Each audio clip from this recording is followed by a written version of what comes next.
Okay. Are we still here? Are we still excited? Are we still breathing? I'm having lots of fun. I hope you are too. Okay. So the next one, I'm pretty sure you've heard of this vocal warm-up, is the tongue twister. The lovely, famous tongue twister. Don't we just love them all? And there's a never-ending list of tongue twisters. Just for everyone that does not know, a tongue twister is a sentence or a group of words that basically twists your tongue because it's so difficult to say. But it is a really good way to get your mouth and your vocals nice and warmed up. So I'm going to show you a couple. I'm going to ask some of you to join me with some of them. And let's go for it. So one that I'm pretty sure some of you might have heard of before is red lorry, yellow lorry. Red lorry, yellow lorry. Just those 4 words. And we're going to start nice and slow. We can do it all together. So the idea of a tongue twister is not to race it.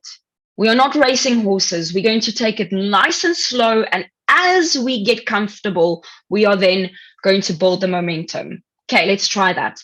Red lorry, yellow lorry. Red lorry, yellow lorry. Really pronounce the words. Continue with that. Really pronounce every single letter. Red lorry, yellow lorry. Red lorry, yellow lorry. There we go. Continue. Looking good.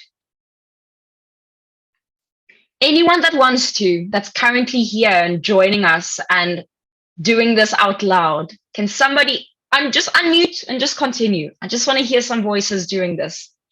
Red lorry, yellow lorry. Red lorry, yellow lorry. Red lorry,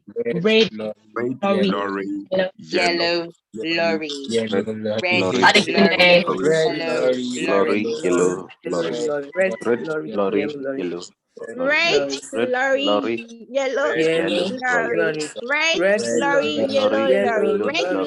Red lorry, yellow lorry. Red lorry, yellow lorry. Guys, let's stop there.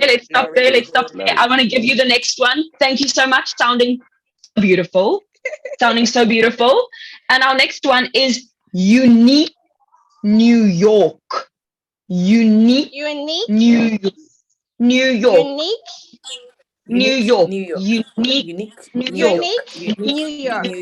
Unique New Unique New York. Unique New York. Unique New York. New York, Unique New York. unique New York. Unique New York. Unique New York. Unique New York. Unique New York. Unique New York. Unique New York. New York. Unique. Sounding fantastic, guys. Let's go on to our next one. You guys are sounding brilliant. I love the participation. I love it. Our next one. Snap, crackle, pop. Snap, Snap, crackle, pop. Snap, crackle, pop. Snap, crackle, pop. Snap, Snap, crackle, pop. Snap, crackle, pop. Snap, crackle, pop. Snap, crackle, pop. Snap, crackle, pop. Snap, crackle, pop. Snap, crackle, pop. Snap, crackle, snap, crackle, pop. Snap, well done. Stunning. I'm going to just say a couple more. If you have a pen and paper handy, please write these down. So we had a red lorry, yellow lorry, we had unique New York, and we had snap, crackle, pop. Here's 3 more for you just to, I want to give you tools for your toolkit. This is the point of today. She sees cheese. This is a really tricky one. She sees cheese. And then we have Eddie edited it. Eddie edited it. Then we have truly rural. Truly rural. I can also type them in the comments just now for you.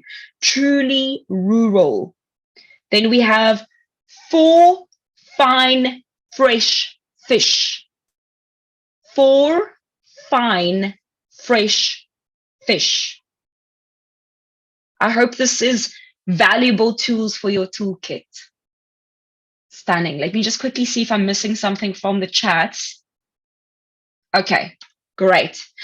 Big boy, I'm probably way over my time. I'm having way too much fun. Please tell me, must I wrap it up? Probably. Yeah,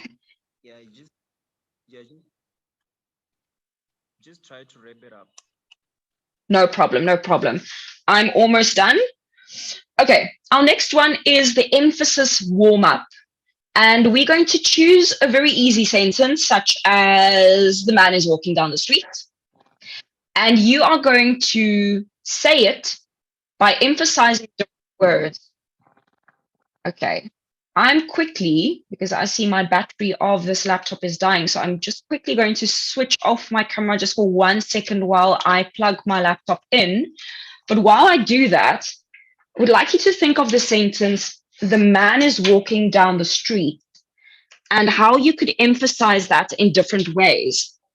So we're going to start by emphasizing the very first letter of that sentence, the man, right? The man. So if you had to emphasize just the first letter of that sentence, it would sound like this.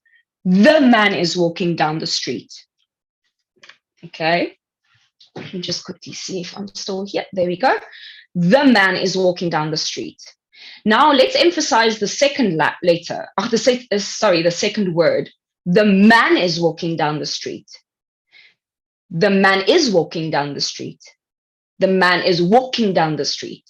The man is walking down the street. The man is walking down the street. The man is walking down. Well, now I lost it. The man is walking down the street.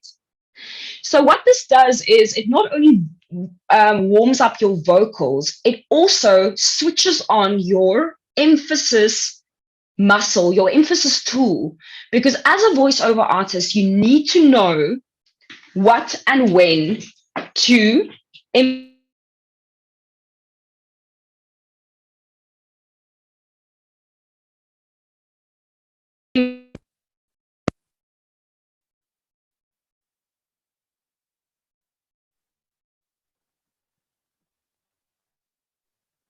We are losing you.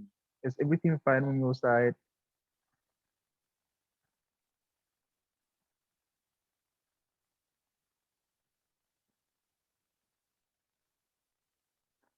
D, can you hear me?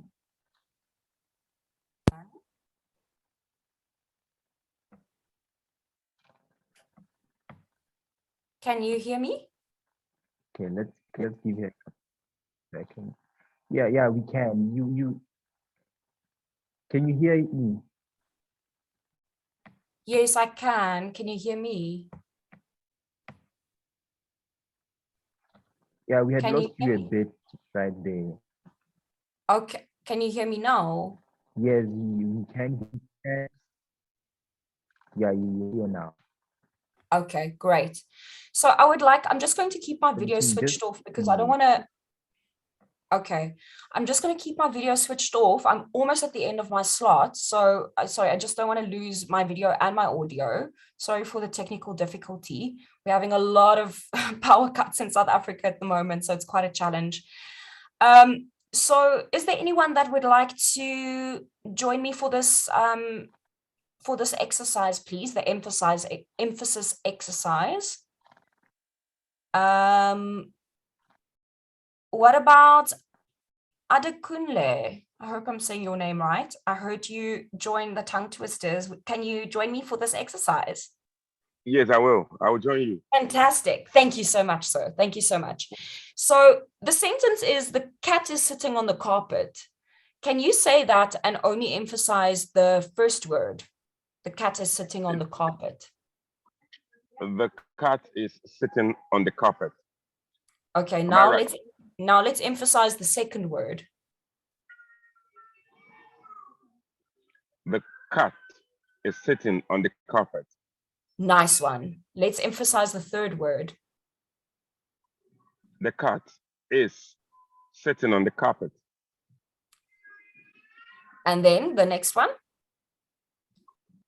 The cat is sitting on the carpet. Fantastic. You can go on.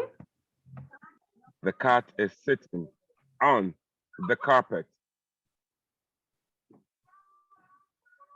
Okay, stunning. Do we have one more? The cat is sitting on the carpet.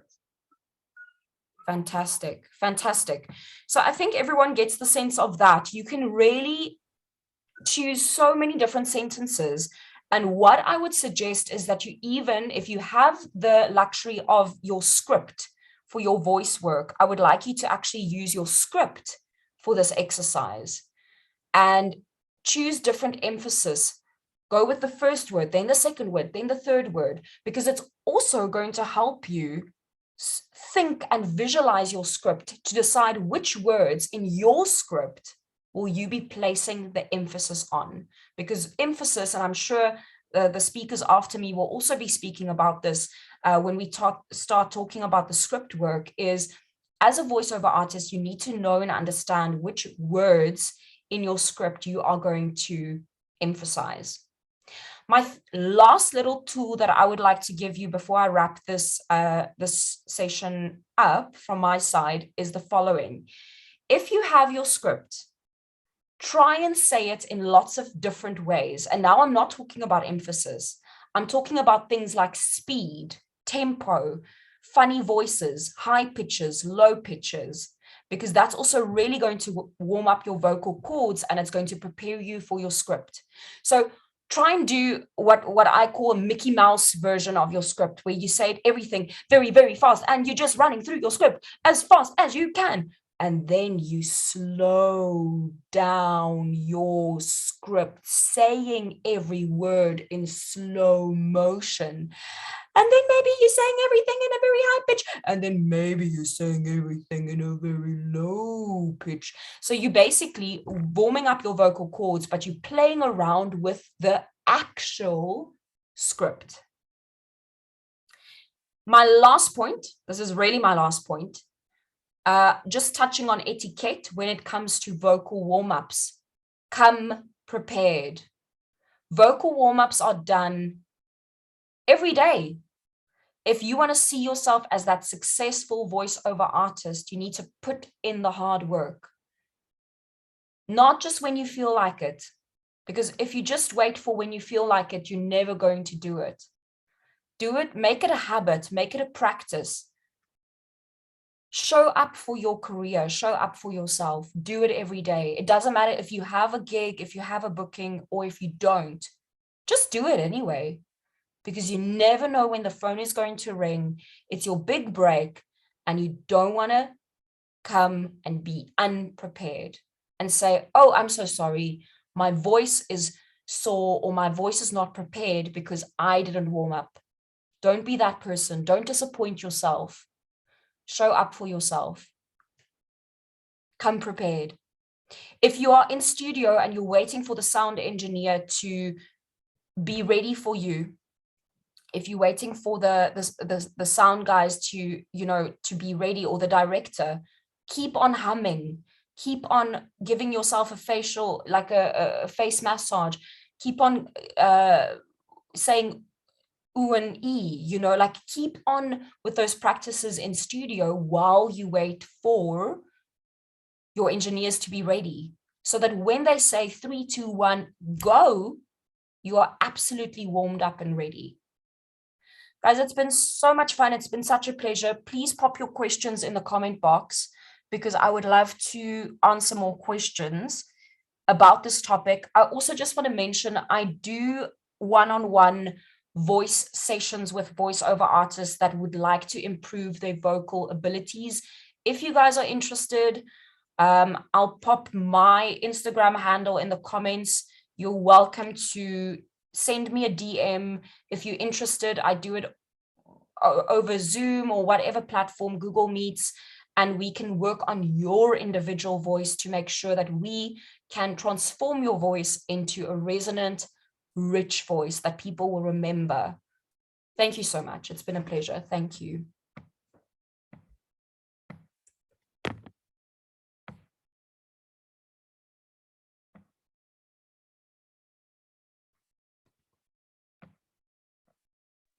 Big boy, could you please turn on your mic? Your mic is off.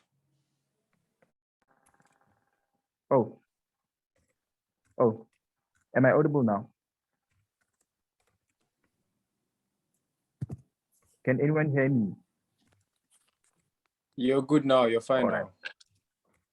Yeah. No, I was just thanking Dee for that impactful insight. Now, moving swiftly along, let us welcome you, Lume, to just to talk about, you know, how to go on voicing a script. Can you please get onto that quickly? Okay, so I can see Mr. Jamaldeen smiling. I mean, we're quite acquainted. I mean, we met via Instagram and then Twitter, and you know, it was really nice when I saw the flyer, I saw the promotional materials, and I saw you in it. I felt like, oh wow! So I'm going to be speaking at an event with somebody who I very much respect. I mean, the other persons on the material as well are talking of. Why are you bowing? That's you're trying to be humble. I'm talking of what's his name again? The man who spoke yesterday is somebody that, you know, I really respect. The voice of Abim, yeah, is someone I really, really respect. And every other person here, you know, I saw D Heart. I went to check her out and stuff. And I'm like, whoa. So I'm going to be speaking. So really for me is a pleasure, it's an honor to, you know, be speaking at this very event. I'm particularly very excited for this because I mean, is something meaningful for us. I mean, people pay a lot of money to get these kind of things, you know, to get trainings, to be at workshop. I mean, I'm talking of hundreds of thousands of naira, and it really is a wonderful thing that we can have this and have we people that, you know, they know their onions, they know their stuff. So I checked through the catalog, I checked the training catalog, and I saw that, oh, I'll be talking about voicing a script. And I felt like it felt very much like they had seen one of my struggles, and from that, you know, decided to make it something for me to speak about. Because for me, scripting, voicing a script has actually been one thing that I've been very particular about, you know, doing it and doing it right. So once again, it's a pleasure to be here today. I literally prepared a whole tabloid for this, but I'm sure that it won't take me more than 10 minutes to go through it. So I'd like us to please listen with rapt attention, and let's hope that at the end of it, we would have things that we've jotted down, things that would be useful for us going forward as voiceovers. Big Boy Seramo, I greet you personally. I greet you well. I'm sorry that we could not, you know, get along properly as we planned to, but we can always do that after this session. So every other person here, we can always, you know, chat and stuff. I'm available on Instagram, the same name, Lumi_M. Okay, so let's get to it. I call this voice acting tips, reading a script. Voice acting tips, reading a script, because I believe that, you know, the vast majority of us voiceovers, we are basically actors. We are acting whatever it is that the brief is saying we should do. So there's a script, there's a brief. The script is this and that. The brief is, oh, you need to deliver a young boys, whatever. You need to deliver something for kids. You need to deliver something for adults, whatever the brief is saying. And the script, you're bringing them together to give life to it. So your voice acting, your voiceover at the end of the day is just you giving life to written copy, written idea, concept. So in becoming a voiceover and maintaining a career as such, there's always room for improvement. That's one thing that I feel like should be at the mind of every person, budding or pro in the industry. So you should always have it in your mind that there's always room for improvement. You can never be the same as you were yesterday.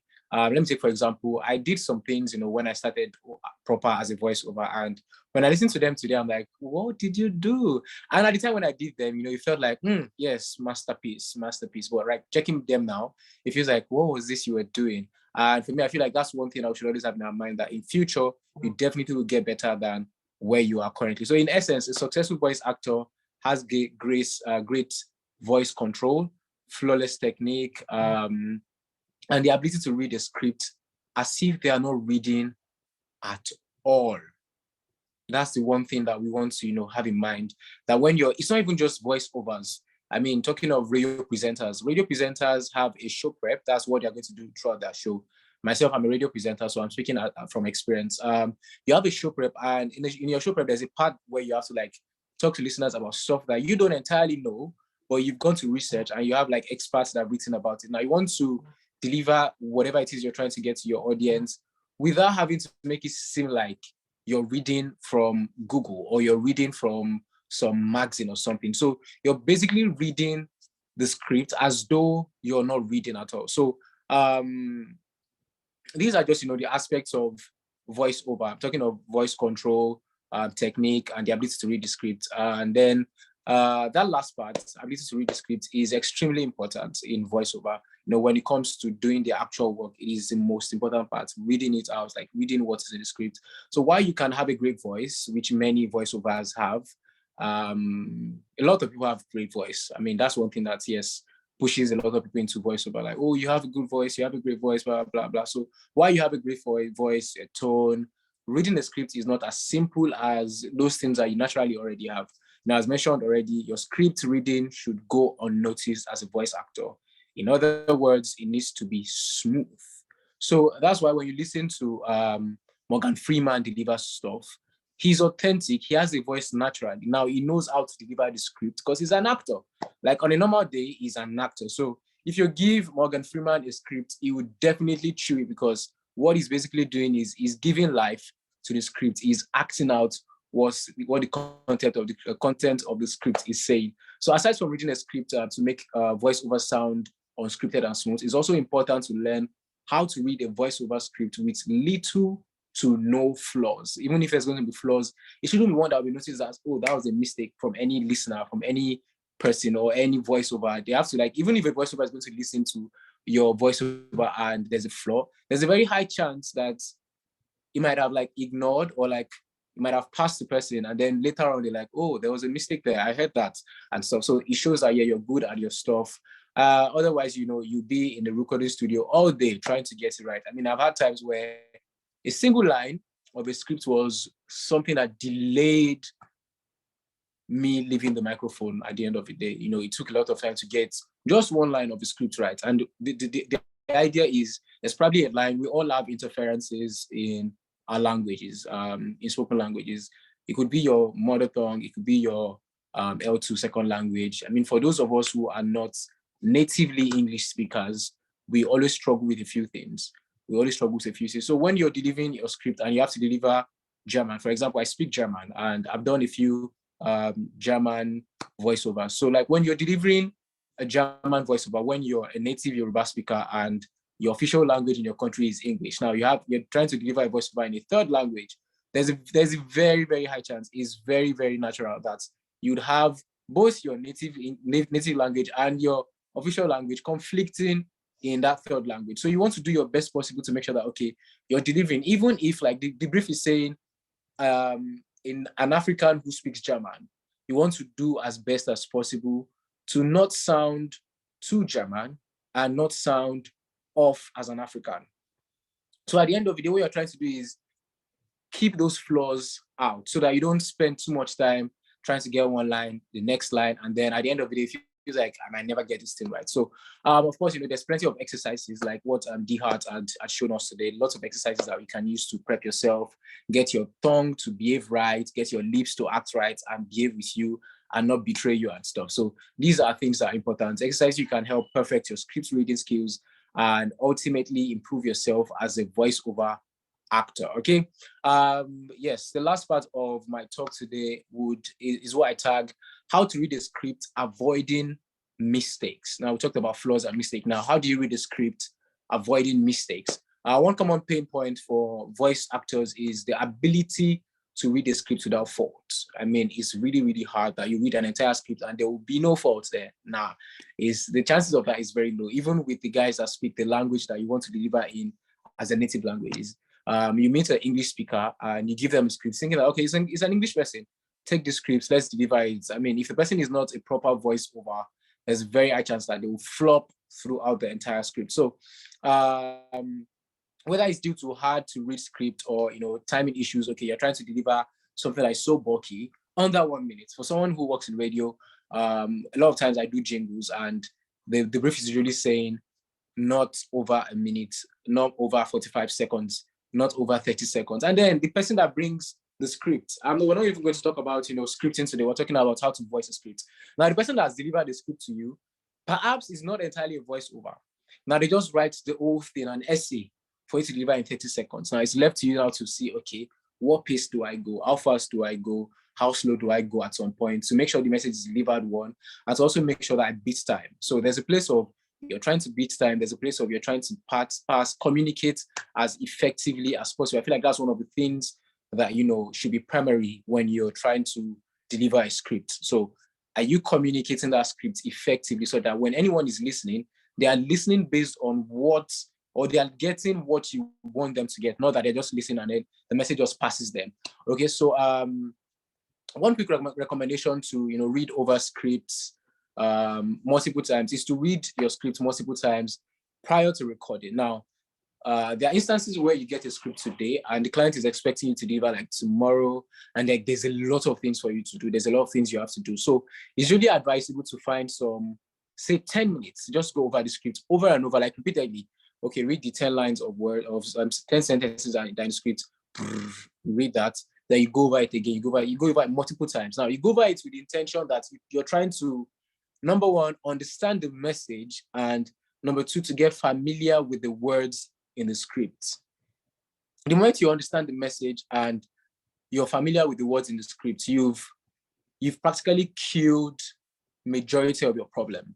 Now, you've made a very, very big step in boosting your confidence, because you literally know the scripts now. You know what the message is, and you know where every word is. You know where you're supposed to like increase your pitch. You know where you're supposed to reduce your pitch. You know where emphasis should be, and all of these things. So familiarizing yourself with your script is one very important thing. However, there's also plenty of other stuff that you need to always put in mind. One is to stay relaxed. I was very glad when D Hart started with the breathing exercise, because it means that yes, one of the first steps when you get in front of the microphone is you're trying to be as relaxed as possible, even when you're delivering a script that demands you to be very all over the place. You're delivering a script that demands you to be drunk, whatever it is you're trying to deliver. The first thing you want to do is take the breath, let that confidence come in, and then you can start taking the step. Mr. Victor, hi. Okay, so yes, I know I was talking about staying relaxed, and it appeared like you were taking it very seriously. Okay, so while it can be easy said than done to be relaxed, because it really can be easy said than done to be relaxed as you read through your script, this doesn't necessarily mean that you need to slow down your talking pace or talking speed. Remaining calm as you read your lines will help you to avoid making mistakes. Now, I've had scripts that I had to record where like it was supposed to be like really fast and stuff, and because I was trying to be in that element, I was putting myself in a place of tension and pressure where I wasn't relaxed as I was reading. And you stumble over words, you find yourself stuttering, you find yourself stammering, and all of these things. So you need to be very careful that, okay, yes, you're as relaxed as possible, no matter what the script you're delivering is, so that you can get through those words right and communicate effectively. So whether it's avoiding whatever it is that you are going to do to make sure that you're as calm as possible before you read a script, do it. Whether it's to avoid coffee or caffeine or anything that gets your energy overly high to not do your work right. There are times when you have to like get drunk to deliver a script. That's a different ballgame entirely. Now, another thing is, which I feel like I've mentioned already, is to read the script first before you start. Because there are times when, yes, you've gone over the script over and over and over, and now you want to deliver. And then the first thing you do is you turn on the microphone, your sound card is on, your computer is receiving the sound already. And then what you just want to do is just get in front of the mic and start, oh, the boy was going. No, then don't let's do that. So before you open your first vocal to the microphone, what you want to do is go over the script again. Okay, all right, then you can start delivering. So needless to say, you should always read the script a few times through before you hit the studio. This way, you will not only have a better feel for the script, but you'll be more comfortable in reading it, which ultimately makes you a smoother reader. And then the last point that I highlighted here is stand up. So I remember when I started out voiceovering, playing around it and all of that, I used to like do it where like I'm seated and I'm just doing it. And then I realized that when I stand, I'm in full control of my body because my entire body is now communicating the script. It's not just, oh, the boy was going. But when I'm seated doing, the boy was going, as I approach the tree, blah, blah, blah. But in the moment I stand, there's a thing of, the boy was going. So my feet is part of my entire body. My torso is active. Every part of my body feels active. So I'm part of that story or whatever script I'm reading. So it is important that when you're delivering a script, you want to, be in a very good position. Maybe I'll change that stand up to positioning. So let's say positioning is very important. So position yourself right when you're voicing a script so that you can speak really clearly, as clear as possible, be as audible as possible, and take on the personality of the characters in your script. All right. Let's see. Okay. Voiceover tips for a smoother read. Okay, much like the need to avoid mistakes in reading a script for voiceover, you also need to ensure you're reading smoothly, as previously mentioned. Okay, so this could be the timing or speed of your speech, but it's not limited to such, because I said that there are times when you might need to, increase your pace, and all of that. The actual brief is requiring you to be a certain way. Okay, so in reading your script, timing is key. I mentioned that already. I'm just rounding off everything I've said. And then another thing is to consider what your role is. Okay, consider what your role is. If you're voice acting as opposed to narrating, you want to know, okay, this is what I'm doing in this particular voiceover project. Am I narrating? Am I acting? Am I chanting? So whichever one it is, because for a language like Yoruba, there's chants, and as a voiceover, you can be called upon as a Yoruba voiceover artist. That's my native language. Oh, come and chant some Yoruba, whatever. And being that you're not a deep person in Yoruba culture now, but as a voiceover, as an actor, you should be able to know, okay, chanting, there's a different tone to it. You can't be chanting in any language and then you're going, when they came. No, that wouldn't work for chanting. So you know that, okay, you want to consider your role for the script. Okay, this is the script. What role am I performing for this script? So what kind of personality would someone like what is in this, with the content of this script, what kind of personality would the content have? All right. Then consider your audience. So who are you delivering this script to? Who are the people that are getting this script? Who are the people that, yes, your client has told you that, oh, it's a pharmaceuticals, blah, blah, blah, blah, blah. Okay, who are the audience of this voiceover project? Who are the audience? Who are the people that are supposed to receive? So you want to consider that the demography and all of the things that, is associated with who your potential consumer of that voiceover project is going to be. You also need to keep the motive of the entire production in mind. There's a motive, there's always a motive. So depending on what the production is trying to accomplish, whether that be humor or something more serious, you need to adjust your tone and projection for such, which ultimately comes down to how you read the script. I feel like this is as clear as day. And lastly, of course, you also need to keep the company and brand in mind. Yesterday, Voice of Abby made mention of something about pronouncing, I think Chioma BBB2 mentioned it as well, about pronouncing brand names wrongly, pronouncing things wrongly. I recently worked for a brand. It's called Crop to Cash. Now, there's a very high chance that anyone would, instead of saying crop to cash, say cop to crash. So I myself, I even had the problem. At some point, I was almost going to deliver into the microphone cop to crash, because there was just that tongue twister thing, spoonerism in the title of the brand. So we need to, as much as possible, know the company or brand that you're working with and have them in mind as you deliver the script, as they will often have an established public image or reputation. So, and you don't want to be part of the story that mess things up for them, because we've had lots of times when, for example, there was a bank TV commercial recently, and whoever did the voiceover at the end, he said better.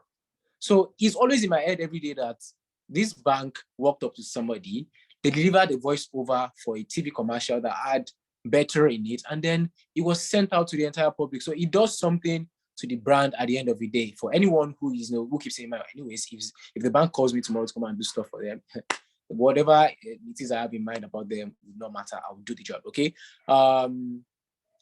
one thing as well is when you fumble the script, it would affect not just the brand, it would affect your brand as well, okay?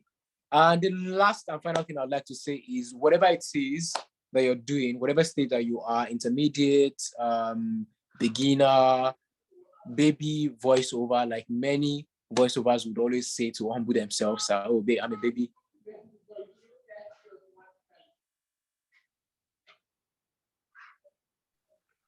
Yeah, just continue. We can hear you. Yeah, so sorry. Somebody just called in out of nowhere. Am I fine now? Yeah, you okay. Okay. So yes, the last thing I want to mention is no matter what stage you are in, no matter where you are, or for some people, they are pros are the ones taking those classes, try as much.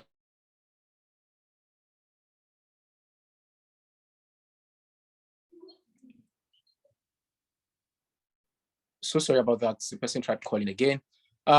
Yes, no matter what stage you are, try as much as possible to always give yourself the space to learn more. I mean, add voiceover classes to the mix.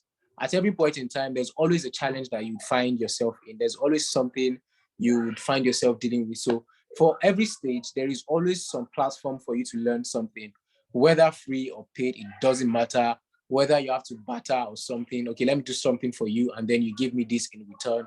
Whatever it is, just try to, just stay out of just your room. I mean, the way in which you read the scripts and project your voice is essentially the overall tone of your production. However, there are many other important aspects in regards to becoming a successful voiceover actor or voiceover generally. While you can do your research and work, to perfect your voice at home, voiceover classes are often necessary to fully understand the discipline and the industry, because there is always an industry. Chioma BBB mentioned some things yesterday about, voiceover associations in Nigeria. I'm sure that lots of people did not know about that until she mentioned it. So the more you put yourself into the real world and leave your room, because many of us do this thing where we're just in our space, in our room, we're not meeting people in the real world to connect, network and get to know how the industry works and how the bigger market works outside of you, your phone, your laptop, and the clients are reaching out to you. So, and to that note, I rest my case. I say thank you very much for having me. If there are any questions, I'm really, really ready to entertain questions and give answers to your questions. You can always reach out to me via social media at Lumie_M, okay? The Lumie is spelled LUMEE_M. Across all social media platforms. I'm always there available to respond to you. Thank you very much for having me. Thank you so much for your insights, Lumie. All right, now there comes a question of when is it the right time to record a demo, and how exactly is there right way to record a demo? And to help us unwrap all that, let us have Mr. Gani. Hi guys, good evening everyone. Can you guys hear me? Hello? Yeah, you can continue. Oh, okay. Sorry guys. So about the demo, right? Normally a demo is like 90 minutes long. Normally, that's how long the demo is. So I think first of all to record a demo, and actually a demo is you expressing yourself, like showing your talent, like what you can do, and sending out the demo to someone. What they see is you and your voice and everything there. So that's actually what you can do. That's what a demo is. So since the demo is 19 minutes, I think how to do it is like to break it down first, into like 20 or 15 minutes. If you do commercials, ads, maybe storytelling or narrations, you can actually break them down into segments, and then, attach them, edit them, and add your effects and sound behind it. If you cannot do it, then you should leave it, I think, because it's better to actually show just your voice than to add effects that you don't know how to add and mess things up, So that's what I think. And while recording the demo, I think you should actually be yourself. Don't try to imitate people. Some people have baritone voices. Some people actually have cool, smooth voices. SpongeBob is an example. He doesn't have a baritone voice, but he's popular. Everyone knows SpongeBob. So don't actually try to imitate someone else. Be yourself, you know. Record with your voice. Don't try to imitate anyone, because when you try to do that, like, it sounds fake. Just imagine someone that doesn't have a baritone voice trying to form it. It will look fake. So be yourself. And something else is, every actor has their strong point, you know. Some people has, am I right? Can you guys hear me? Yes, we can. Yeah. Oh, okay. Yeah, so I said every actor has their own strong point, you know. Like, some people are very good when it comes to commercials, ads, you know, and some people are very, very good when it comes to storytelling, or maybe just saying narrations. Some people are very good when it comes to movie trailers. So it doesn't mean you cannot do everything. You can actually do everything, but at the same time, there are some there are some of them that are like you are very strong in, you know, like you can actually, it gives you joy to do them, like those ones. Like, example for me, right? I love storytelling. Like, it doesn't stress me.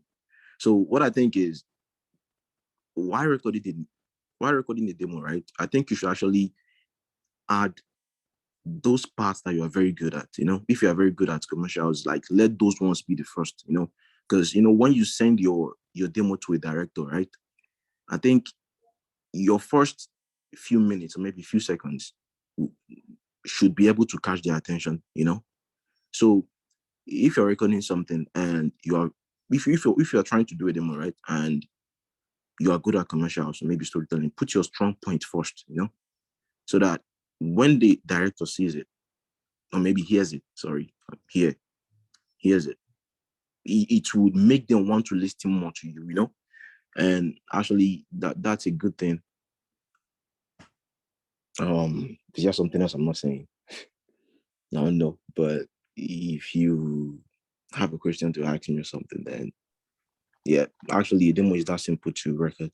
So if you have a question, you're free to ask. Right. Thank you so much, Gani. Well, I think we are nearing the end of our discussion. And Mr. Jamal, a question popped up earlier on. Someone was asking, what is the estimated price for all, you know, basic equipment, you know, needed, you know, in order to make up a voiceover studio? Okay.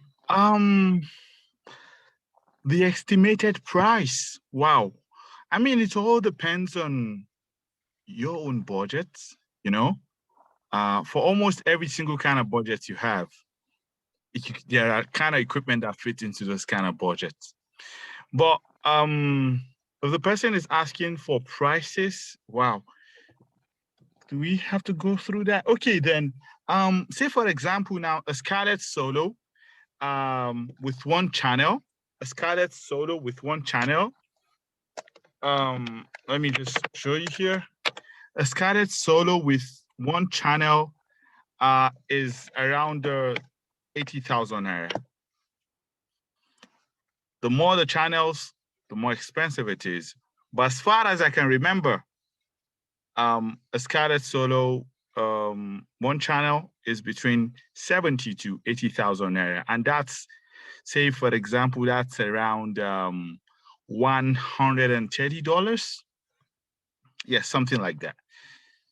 And then for the microphone, I don't know. It all depends on the equipment, you know. If you say, mine, I don't really have the prices in my head. I think it's just better if you have an equipment you want to buy, you have the name, and you could always type up the name on the internet, and then you definitely see idea of the prices.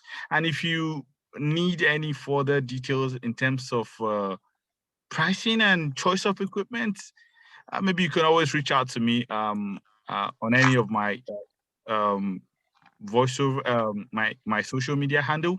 You can just type in Jamaldeen Voice on Google. It's going to pop up my handle, so you could reach out to me on Instagram, Twitter, yeah, or all of the social media handle. I'm all over. So, but then it's really difficult to put a name to the prices, considering there's a lot of inflation out there now. But then you could always type in the name of the equipment you want on Google, and it's always going to pop up a price for you. If you're in Nigeria, I know most of us here in Nigeria, you can always check up Jumia. I mean, Jumia has a bulk of most of this equipment. I don't know if that helps. I think you answered that question. D, this one is directed to you. Can you please hello, D? Hi there, I'm here. Okay, how do you go on about controlling your emotion rather, and energy when voicing? Controlling emotions and controlling, what's the second? The energy. Yeah, energy. That's a very interesting question. I would say it boils down to breath again, because with breath, you can really control emotions and you can control energy. So if your breath is rooted, you'll be able to control those things. So if you practice the box breathing method, like I've explained in my session, and you make that a habit, I think you'll really be able to control your emotions and control the energy. And then just keeping the focus. Keeping the focus is so important. Keeping that positive mindset. Doesn't matter what's happening around you in your session, in your voice session, but if you can keep your mindset positive, uplifting, and confident, it'll all be fine. I hope that answers the question, but if there is another question regarding this and I haven't completely answered it, please just let me know. All right, thank you for that. Lune, I know that there's someone who actually asked a question. I don't know if Dee saw it or because it popped up when she was on the platform, but it was he was asking, can he do multiple voices even though he has a deep husky voice? It was something like that. Where is the question? I'm trying to see the question and. Oh, just scroll up the chat box. You'll be able to see it. Thank you. Yes, I remember that question.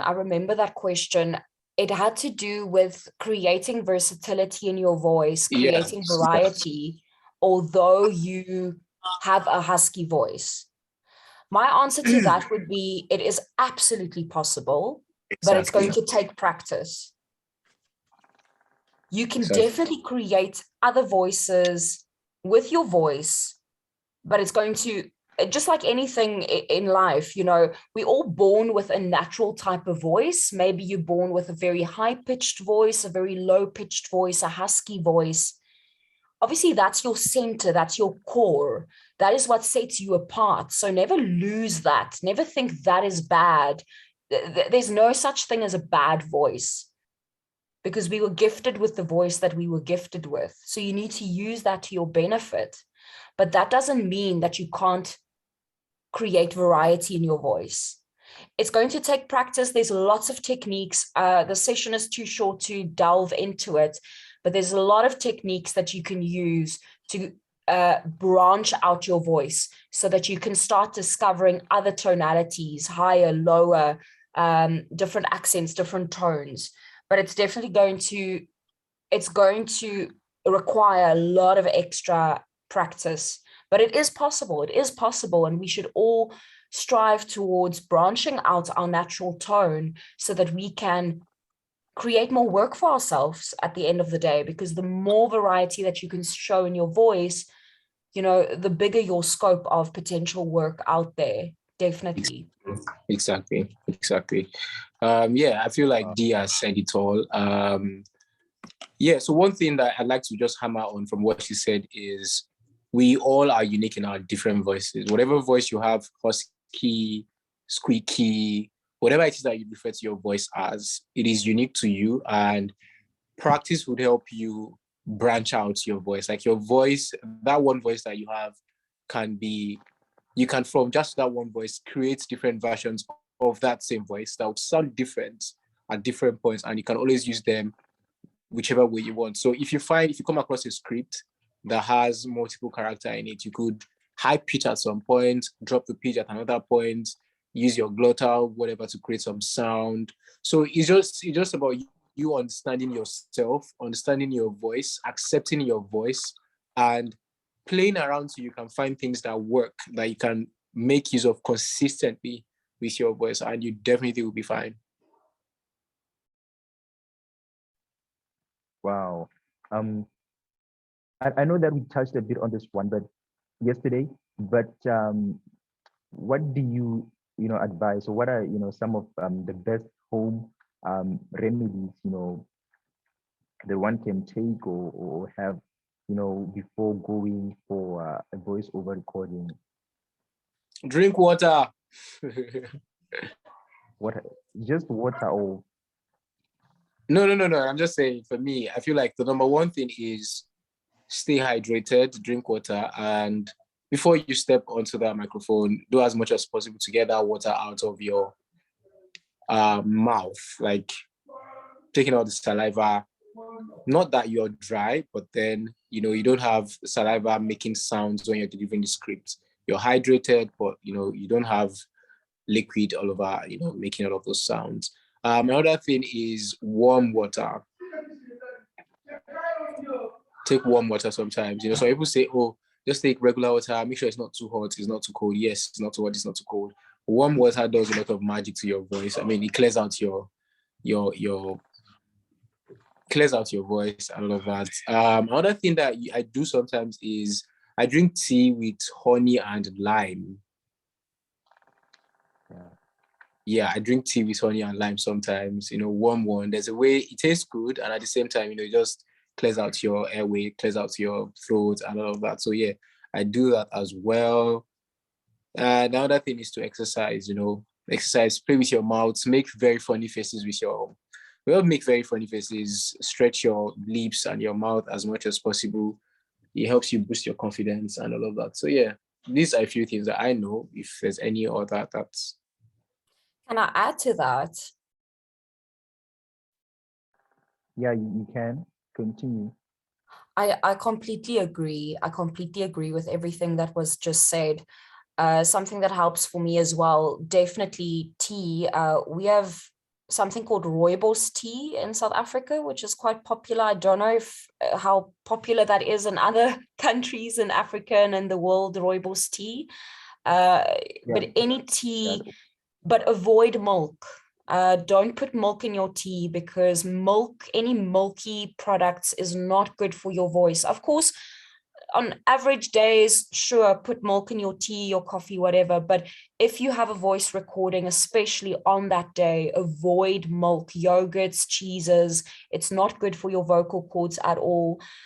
Tea, natural tea with honey, with lemon juice, with ginger. Oh, ginger is amazing for your voice. If you grate fresh ginger into your tea, that is very, very good for your voice. Yeah, that's something that I've found. And if you can avoid caffeine, that is definitely beneficial. Not drinking coffee on the day of a voice recording. Coffee tends to dry out your throat and your mouth. Yes, I would definitely attest to the ginger. Yes, the ginger does magic. Yes. That spicy feeling in your throat, it does the magic. It does. It's fantastic. And also just want to say, if you have a scratchy throat, then gargle with salt water. So basically you like lukewarm water. Tap water is fine, lukewarm, and then some is preferably ground. I don't know if you call it ground salt. So the coarse salt, not like table salt. Table salt is okay if you don't have the coarse salt, but salt, gargle with it for as long as possible. It helps kill the bacteria in your throat if you have a scratchy throat. So that's really good. And then something, if your voice is starting to disappear, a voice artist's worst nightmare, the voice disappearing. I don't know how this is something that's readily available in South African pharmacies. I don't know about other countries, so this might not be something that you can find, but something that we can find in South Africa is HomeoVox. HomeoVox. It's a small little tablet. You drink like 1 or 2 at a time. Basically just put it at the back of your throat, and it really helps soothe your vocal cords. It is the best thing that I've discovered as a voiceover artist. If my voice suddenly is going out the window and I have a big voice day, HomeoVox is an absolute lifesaver. If I may just, can I add something to that? I kind of totally agree with every single thing Dia and Lumi talks about, because you see, I mean, she took the word right out of my mouth when she mentioned dairy, and you should also always avoid cold water, chilled water. I mean, it's your enemy, because I can't imagine right now having my voice blocked or something. I have a script to deliver, you know. And then recently, I mean, this is not talked about because most times I feel like, hey, we trying to take care of our lungs, take care of our mouth, trying to prevent mouth noises. Like dairies are actually like a no-go area, because it can kind of encourage phlegm at the back of your throat. But then recently, I've learned to use this thing, and it's kind of helped me clears my nasal cavity. It's called inhaler, and kind of does the magic for me recently. So, I mean, you should, if you avoid, basically what you should take is not as important as what you should avoid. I mean, you need to avoid a whole lot of things that's going to mess your voice up. And if you are in Nigeria, I mean, usually we kind of consume food with palm oil in Nigeria. You will want to avoid palm oil because it can really mess your voices up. I'm telling you. So you might want to stick to natural stuffs, fruits. I mean, I have my honey is always here. Actually, I have honey like mixed with a bit of ginger and a bit of like black seed oil. You know, that kind of help to maintain my voice. But generally, watch out, trying to avoid, like, you should try to avoid things that are going to mess your voice up. And then you can start thinking about things you should take that's going to improve your voice. Yeah.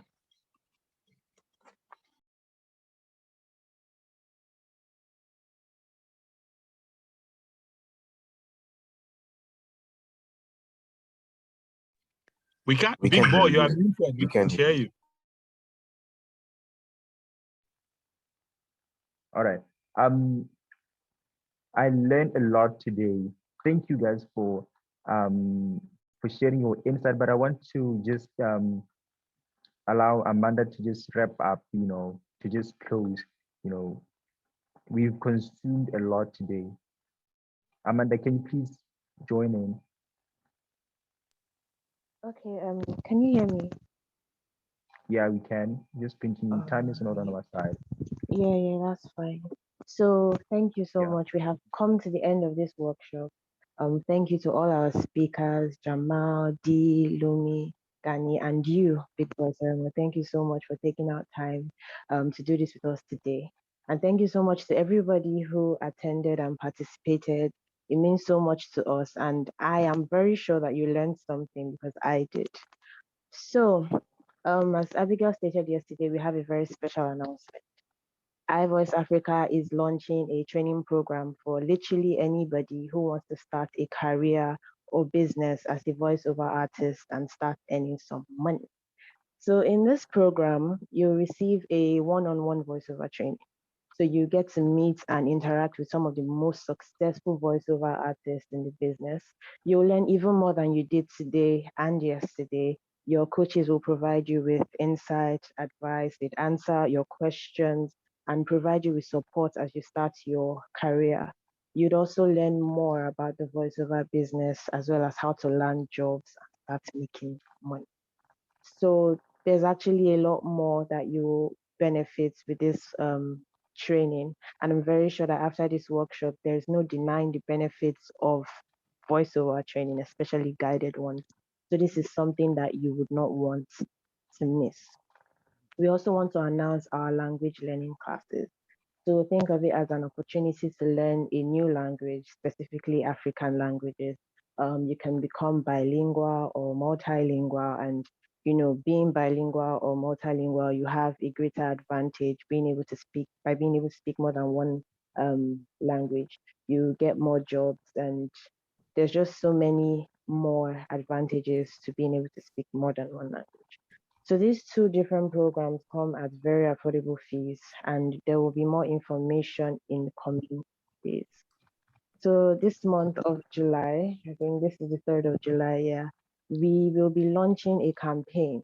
So the campaign is called My Mother Tongue, My Pride. So this campaign is specifically for people who are fluent in their mother tongue, in their native language, and know how to teach the language. So if you know anybody who can do this, or if you can do this as well, you're literally just one step away from earning money by teaching your native language. That's literally just what this campaign is about. So stay glued to our social media platforms, your emails, and again, spread the word if you know anybody who can benefit from this. I think that's that about that. So unfortunately, our CEO, Oluwatobi, was unable to join us today. And on his behalf, I just want to once again thank everybody, Jamal, D, Lumi, Gani, and Big Boy, for your time, for sharing your wealth of experience with us today. So once again, thank you, everybody. Thank you for joining us today, and hope you have a very nice day. It's a pleasure. Thank you so, so much for everyone joining. It was really great. Thank you, guys. It's a pleasure. So sorry, I just want to answer this person's question. As regards the recordings, yes, they're available on demand. So you're going to send an email to, it will all be on our social media page. Yes, you can get it via email. Okay, thank you, iVoice Africa, for having me. Thank you for everyone who participated. It's been a wonderful one. It was a wonderful one. Thank you very much. Well done for investing in your careers, taking a step in the right direction.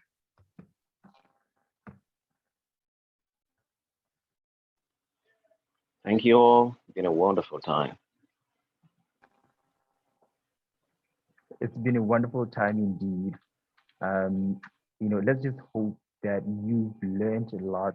Always you've learned a lot, and you are going to apply, the knowledge that you consumed here to transform your voice-over business.